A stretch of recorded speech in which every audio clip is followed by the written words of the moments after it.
Okay, welcome to the boardroom, man. Appreciate you being here. How you doing? I'm good, man. Thanks for having me on. I appreciate it. Come on, man. I've known you for a long time since you put in work to my Duke Blue Devils. We don't have to go there because I don't want you to start basking in your joy for that. I got to read you something because I'm very curious to where you are now. So on March 11th, you said, I hope all players take some time to really work on life outside of basketball, using your resources and celebrity to your advantage. Take the meetings, diversify, and learn to explore other avenues of income while you're still in the league. Because when it's over, it's over. What have you been doing to diversify yourself since we've had this kind of weird time off due to everything happening? I've just been taking a lot of calls, doing a lot of meetings, conference calls, a lot of Zoom action. Zoom is making a killing right now during this crisis. And I really just kind of discussing deals, going over my actual deal flow, where I'm at, from real estate to funds to VC stuff to potential franchising deals. Really just taking some time to go over everything. And then, like I said before, I'm taking a lot of meetings via conference call right now in between some jump roping, in between a little bit of home working out and taking my dog outside to make sure she doesn't destroy my carpet. I feel like a lot of players don't leverage the platform that they have being on the court. Do you think that's one of the key attributes to why you've been able to build such a portfolio business wise because of your connectivity to different C-level executives that you're able to meet through the prism of playing basketball? Absolutely. I think it's just using your resources wisely. I'm doing an interview, so please don't. I should have put my headphones in, but taking advantage of who you are, and a lot of times it's team appearances. You're going to meet people. You're meeting fans who may be sitting courtside, making sure you're introducing yourself, shaking people's hands, all that stuff. But then the next step is kind of following up. I think a lot of times as a professional athlete, you're either afraid to follow up or you just don't because of time, or you feel like you're bothering someone. But I'm not afraid to follow up on things, whether that's sending an email or scheduling lunch or dinner or whatever the case may be, and making sure I'm asking questions. I think I've been great at asking questions throughout my career, and then now 7 years in, I've built a pretty good network of people who I can trust and confide in and look to for resources. It's crazy to me that you're 7 years in the league, man. You're turning into an old man, brother. It's going fast, and due to this virus, I haven't been able to get a haircut, so I'm starting to look a little rough around the edges. What does that business portfolio look like? Because I saw that you're in Jamba Juice. I think you're in that. What other things are you into?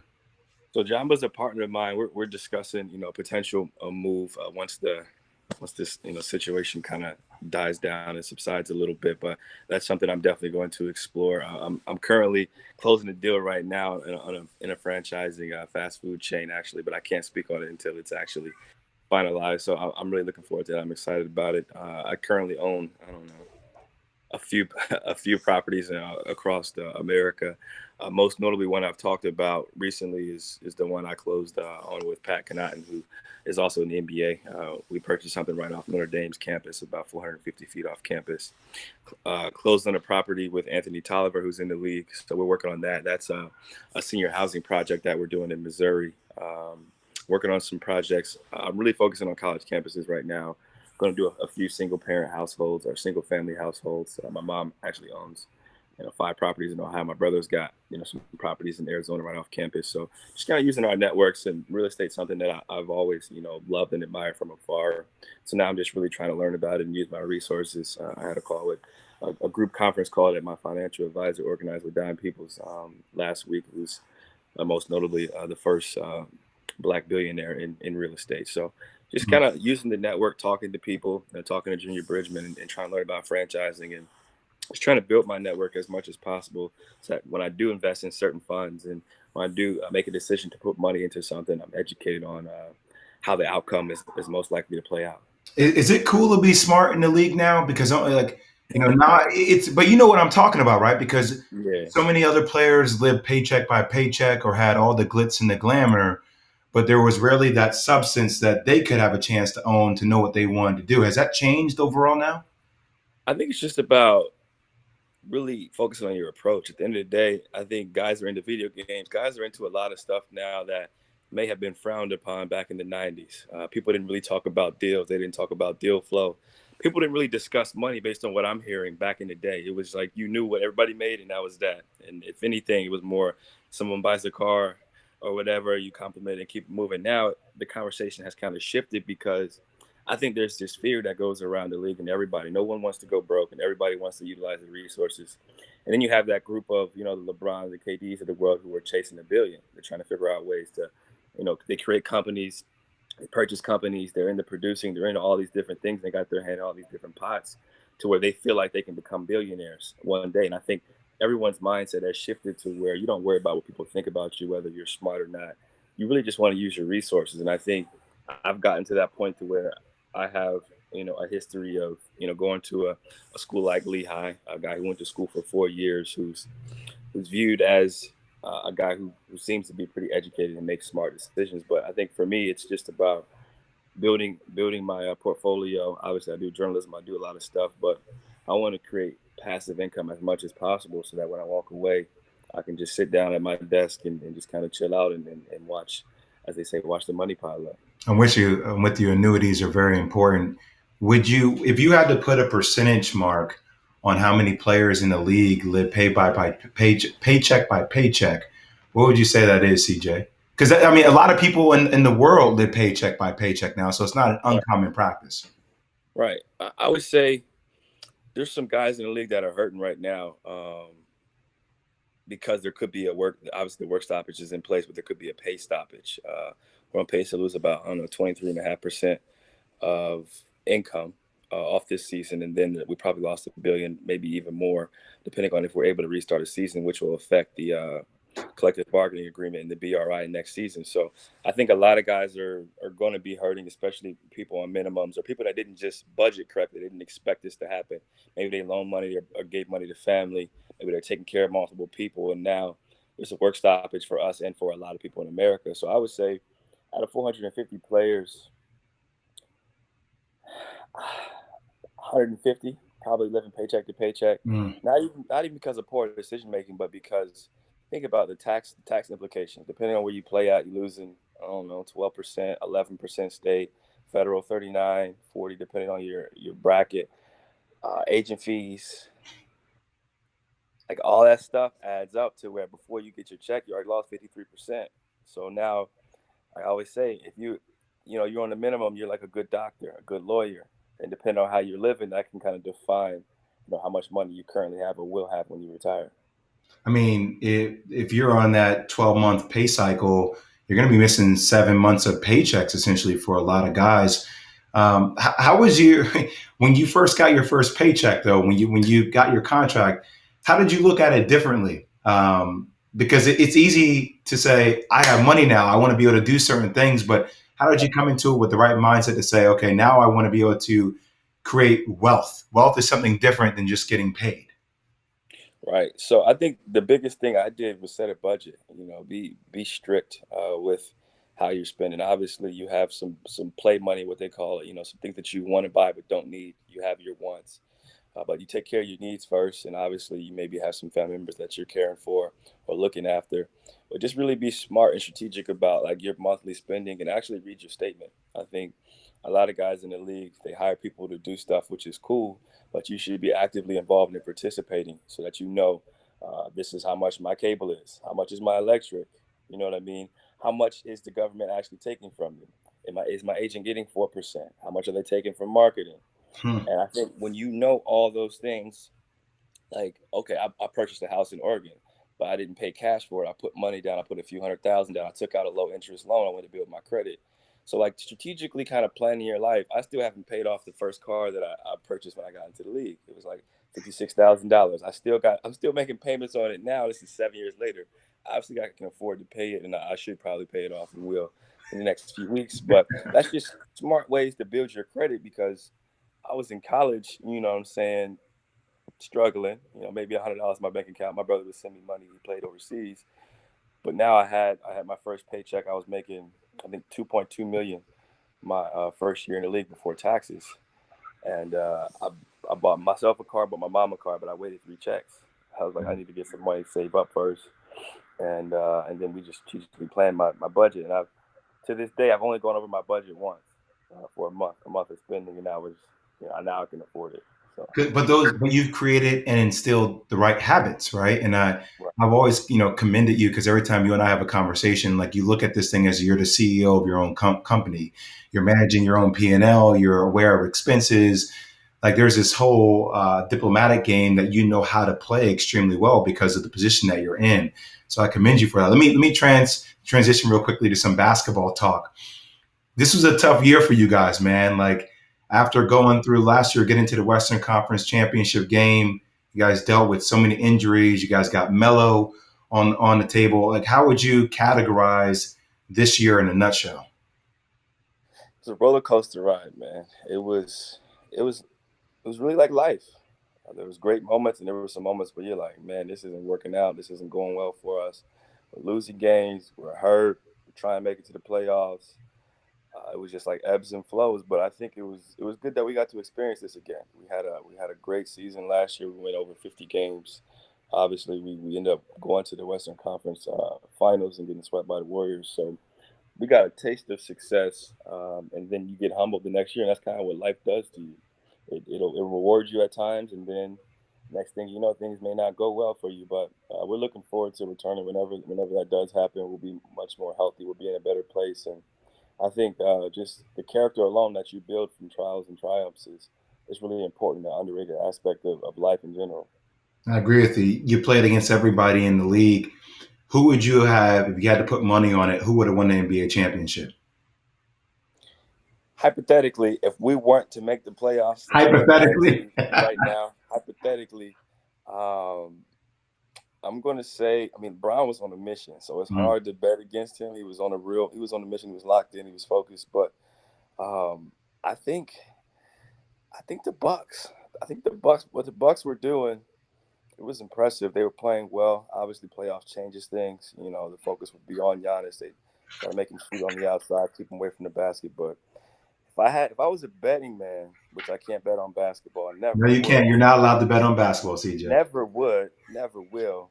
Um, I would say coin flip between the Bucks and the Lakers if we couldn't make the You playoffs and can't we say a stayed coin outside. flip, CJ. You got to pick one squad. Come on, man. Take a stand with me. One squad. To take a stand. Take a stand. If you would, okay, I'll put it like this. Right now, sitting on the couch now, I would say Lakers. Okay. But if you would have asked me before Brian went on that run where he made a real statement, I would say Bucks. So I was going with the like if the season would have ended before Brian went head to head with Giannis and won before he beat the Clippers, like he had that week where he really made a statement like we here, we're not playing around. I was saying like if we didn't make it, I think the Bucks were going to win it, and then he kind of changed my mind. It was like Lakers, they got real action. Have you ever thought about career in politics? Because you're so good at dancing around questions. I like it. It's a skill set not a lot of people have. I thought about it, but I don't want nobody going back in my past. Man, I don't want. It's funny. Like when we used to talk about D Wade and some of the top shooting guards in the league, and obviously you're in that category. If you had to rank the top three shooting guards in the league, how would you rank them? Who would they be? Besides me, If you want to put yourself in that conversation, CJ, put yourself in that conversation. I don't like to talk about myself like that. I think I know I'm a really good basketball player, but if I had to pick, I'd say outside of me, guys I like watching in like in no particular order. Look at that. You see that? See how I know. I know. Once I'm again, gonna forget somebody for sure, but is James considered a shooting guard? Or is he like a combo? What is he? yeah, but combo guards are shooting guard. I would put James as a shooting guard. Yeah. So if James is a shooting guard, I say in no particular order, I would go I would go James. Um, I like to watch Bradley Beal play Mm-hmm. and Devin Booker. I would Ooh. say I would say James, Brad, Devin Booker. Obviously Donovan Mitchell. All those guys are really good, but in no particular order, I would say James, Brad, and Devin are like the guys I like to watch, and I think they have everything. Okay. Injuries. Who cares about injuries? If you had to rank the top three NBA players in the game of basketball right now, and you cannot dance around and say in no particular order, who would be the top 3 NBA players in the game? And you played against people, so I see the way you lock up, CJ. I know the way you Injuries, defend. You defend with passion. Like who are the top 3? Give me your top. injuries, injuries out the window. Injuries out the window. See, I like know. I know. That's now, why I'm asking. now you putting KD in there. See, that's not fair. Um,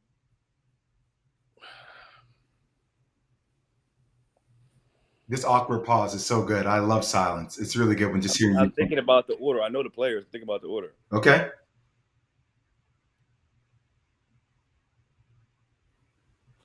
Do do do. KD hurt, so I'm taking KD out because he hurt because he can't play right now. You can't take him out. All right. All right. I'm I'll taking allow him you out to because take he him hurt. out. Okay. All right. I'm taking him out because he hurt. And then I'll put him back in and pretend that he's not hurt. I'll give you 2. Okay. If he's not hurt, I go Brian. Ooh.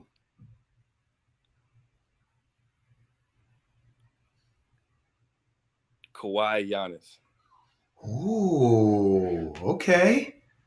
Okay. If they all healthy, I go Bron, Kawhi, Giannis. You can play around with that. I think Bron has solidified himself as the best player right now.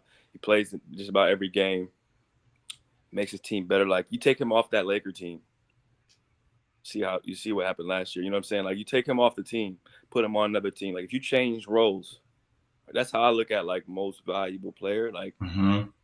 So LeBron would have been your MVP this season. It's tough. I've been on this side. I mean, Giannis was man. about to win. He was about to win 65 games, which is crazy. So So I mean, I would either give it to Bron or go Cole. I would give it to Bron or go Cole because what he's doing with that team, like, it's impressive. And obviously, what Giannis is doing with the Bucks is impressive too. And he could probably win it for the next 8 out of the next 10 years. He's probably going to have a chance to win MVP. Well, I feel And then like if I you know put Giannis' stats, all of his stats have gotten better from last year when he won MVP. And I know some people in the media say you can't utilize the fact that Bron is 35 years old. But I'm like, yo, I'm 38. but he is Body don't move the same way. It gets worse and worse and worse. So the fact that he's doing this at 35, CJ, it's on a different level. It really is. right.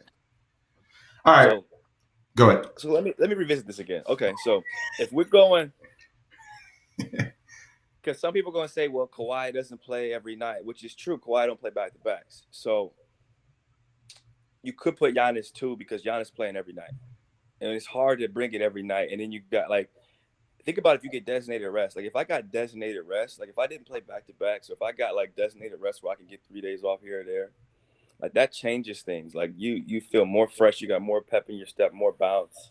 You can really. No, CJ, I don't need you to pander. You say you're top 3. You're good. Those are your top I'm 3. saying, I respect that. I I'm respect saying, that. no, but I'm saying like thinking about it, like I'm in the league, like I know, like it's just something about like you playing every night. That's different, and you bringing it, and you playing at like an elite level every night. It's different than if it's 4 games in a week, you play 3 of them. So you're saying like that's your all. If they're all healthy, all elite talent. I'm saying if they all healthy and they all playing every night, I'm going Brian, Kawhi, Giannis. If KD's healthy and he's playing, I'm going Brian, KD, Kawhi, Giannis. Mm, mm. Okay, I'll transition real quick back to media and technology and business. Do you see any new trends that are happening with the league? Anything that you have your eye on, considering there's so many moving parts with technology, and we're doing a lot more of these days. Obviously, I know you got your podcast with Jordan Schultz, but what new out there do you see? In the sports world, Anything? I think, like you said before, I think a lot of people, a lot of companies are realizing that you don't need your employees to always come in to work. I think a lot of companies are going to shift to work from home. I think based on what I've been hearing from people I've talked to in the world, the higher ups, I'd say 70 to 80% of jobs now will be work from home, where you have to check in and then maybe you have meetings in person or you have those scheduled times where you have to come in and actually sit down and talk about things. But I think they're seeing now that people can be productive from home. given the circumstances. Obviously, you never want to see something like this happen, but I think that's opened up a lot of businesses. A lot of businesses are going to be shut down after this and kind of shift their focus towards online retail. I think that's something that's going to be prevalent going forward. People aren't going to want to actually physically go to stores as much, Hmm. after this, because they're going to realize online shopping, Amazon, these businesses that allow delivery right away. You don't have to leave home if you don't want to. Literally, you can have everything brought to your doorstep, which is how a lot of people like it now, especially millennials. I was gonna say we, but I'm outside that millennial range. I'm almost 30, but they're extremely lazy at times in terms of utilization. They don't like to go outside as much. They're on their phones.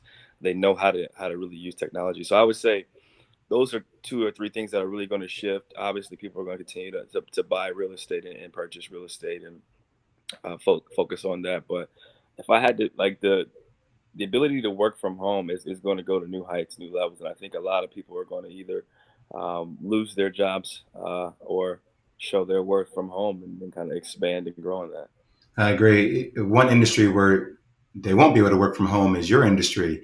Okay. I came out the other day because everybody's trying to ideate now, obviously, on when guys can play in the playoffs, and how would you do that? And I was talking to one CEO, and we were just kind of brainstorming. He was like, how about cruise ships? Because cruise ships are a little bit offshore. You can build these nice kind of inside the cruise ship, these courts. What's CJ McCollum's vision on if we are in a better place in May or June, and we are coming out of this, but still the NBA doesn't feel comfortable allowing fans to participate in those live sporting events? What would you say a cure is, or a way to kind of handle that for the league would be moving forward? That's tough. I think you look at where we're at with the government from a standpoint of not being able to have more than 10 people. At one point or another, it'll probably get to 50 and then kind of expand on people in the area. Isolated location. So, like you said before, a cruise ship. I never thought about a cruise ship, but maybe it's a university Hmm. or some type of place to where there's no one there. It's isolated, and you're able to train. You're able to eat. You're able to, like, do all the things you need to do within one place, because obviously we're not going to know who has coronavirus until more people are able to get tested. So that kind of will affect the ability to have fans come to games. So I would say an isolated area is probably the best route. Otherwise, you can't control the environment people are around. Like, if we're able to go home, you don't know who's at home. People will fly their family in, and they could be coming from a location where they were exposed or were exposed in the airport and are asymptomatic, and then it spreads throughout the entire NBA, and then it's a wrap. So being able to control, like, who we're around, Yeah, um, which is hard. I But I honestly would say don't. Go ahead. I'm sorry. university, or I've heard people throw around Naval Academy or Colorado Springs or like Army bases, stuff like that. Hmm. I think it's going to be hard for the league if we don't get a control of this thing for them to actually finish the season, which is an unfortunate thing because I know we both want to see basketball. I want to see basketball still a playoff position to fight for, but I don't know if it's going to be realistic the more and more we move forward, man. Yeah, I agree. I think based on where we're at right now, it's not looking great, but things could turn around in a month or two. If there was one piece of advice that you had to give to a young kid out there right now that wants to be an NBA player, but also wants to think about business in the same light that you do, what would it be? Um, I would say really set goals and make them unrealistic. People always say make realistic goals, or that's not possible. This is not possible. Make unrealistic goals. Like, if you want to be a billionaire or you want to be a millionaire, write it down. I want to be a millionaire, and then strategically plan how you can accomplish that and act on it. I think that's one of the things I've done throughout my life. I've written things down. I manifested. I wrote it down so I could see it, spoke it into existence, and then I went after it relentlessly. Um, uh, Regardless of what people told me. I went to a school. No one had ever been drafted before, but I would tell people all the time, I'm going to be the first player to get drafted. Some would say I was arrogant, I was cocky, he was this, he was that, and sometimes they're right. So I am those things at times, but you have to be sure of yourself, because otherwise people can kind of confuse you and allow you to believe that it's not possible. So write it down, speak it into existence, and then pursue it and ask questions. If you want to become a doctor or teacher, you need to start aligning yourself with doctors and teachers. Be around them like a sponge, ask them questions on how they got to that point, and then go do it. Well, look, man, I really appreciate your mindset. It's the mindset of somebody that is different. And I see your pursuit for excellence. So I really appreciate you joining me, and I really appreciate you joining the boardroom, brother. No problem at all, man. Thanks for having me on. And I'm gonna have to hear your top three before Well, I leave. no, I'll save that for your podcast. When you guys have me Okay. back on, I'll come on the podcast, and then we can talk about it. All right, I need it. I You need see, it. that's my politically way of sliding out of it and not That's how answering. you got out of it. Exactly. Touche. All right, brother. We'll talk soon, man.